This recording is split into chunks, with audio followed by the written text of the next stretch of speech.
Welcome to Burlap Teachers. Enjoy the video. You start by getting the essentials in place. Pick a Pokémon that learns the base move the Z crystal boosts, and make sure it actually holds that crystal. Once done, inspect the move's remaining PP and your party order so you can switch quickly in battle. Do this now rather than later. The why is simple: Z moves require a held crystal and the specific move ready to be used.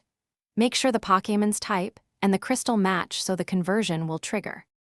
Now get into a fight with your holder active. Once the battle starts, pick the base move tied to the crystal. That's how the system recognizes the Z intent. When the move is selected, you'll see the Z move option replace the normal attack. Select the Z move and confirm the target.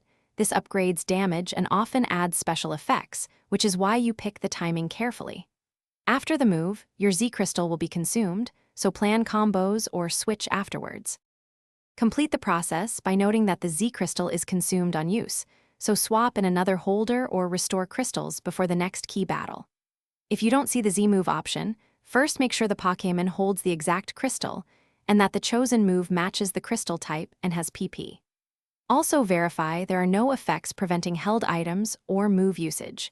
If status or battle mechanics block the item, clear them or switch Pokémon, and then try. Thanks for watching. Consider subscribing if this video helped you.